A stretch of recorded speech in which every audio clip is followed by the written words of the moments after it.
Bonjour à toutes et à tous et merci d'être présents, d'être là avec nous dans cette colloque qu'on organise conjointement avec l'association Ancrepsi, les collèges nationaux de psychiatrie et l'association des scientifiques des psychiatres de secteur.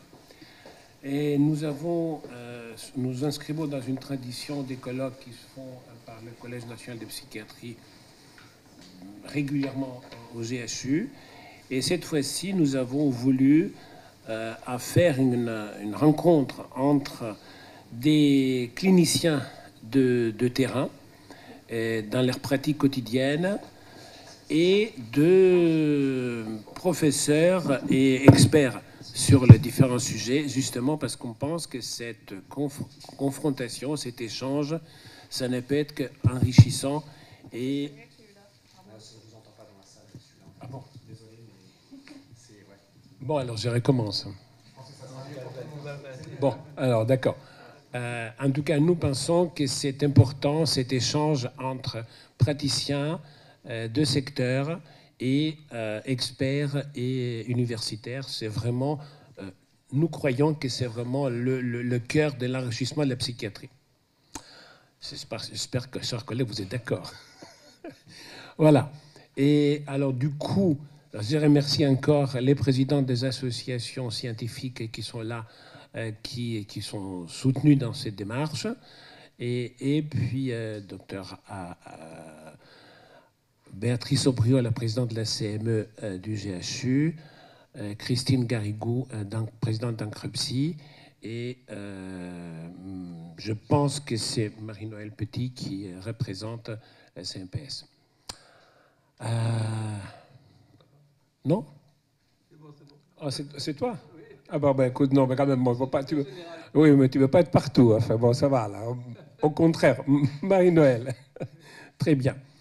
Alors, ces sujets, et je pense que c'est une expérience que nous souhaitons en tout cas reconduire régulièrement pour enrichir justement ces échanges.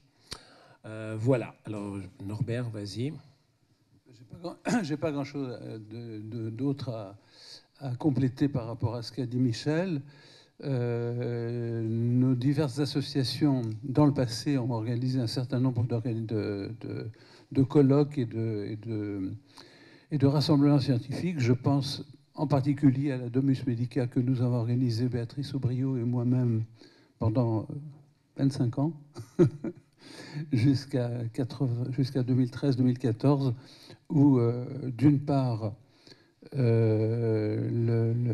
l'absence de local pas trop cher, l'absence de financement, et d'autre part, le fait qu'on a été tous très pris par d'autres activités, on est passé à autre chose, et on a par contre entamé au GHU un cycle qui ressemble beaucoup, qui sont des rencontres cliniciens psychiatres. Ancrepsi aussi a fait beaucoup de manifestations scientifiques dans le passé. Ancrepsi est très connue, elle est, je crois, plus ancienne d'ailleurs, non pas que le collège, mais que la SPS. La SPS est née un peu plus tard. Ancrepsi est lié à un groupe qui a été très longtemps très connu ici dans cet établissement. Et je voudrais rendre hommage quand même au président précédent. Alors j'espère que je ne vais pas me planter là. Je crois qu'il y a eu François Carolier et Maëgen Gage. Je me trompe ou pas? Bonne pioche, bonne pioche. Bon. Quant au Collège national de psychiatrie, lui, il est beaucoup plus ancien. Il est issu d'un groupe de collègues avec l'appui de certains universitaires autour de Perret-Vaucluse et du professeur Barthes, qui pendant plusieurs années ont organisé un cycle de formation pour les futurs PH. Ce Collège national de psychiatrie comprenait tous les chefs de pôle de Perret-Vaucluse. Moi, j'en faisais partie. J'en faisais partie au titre de Maison Blanche, voilà. Et nous avions aussi des gens de province.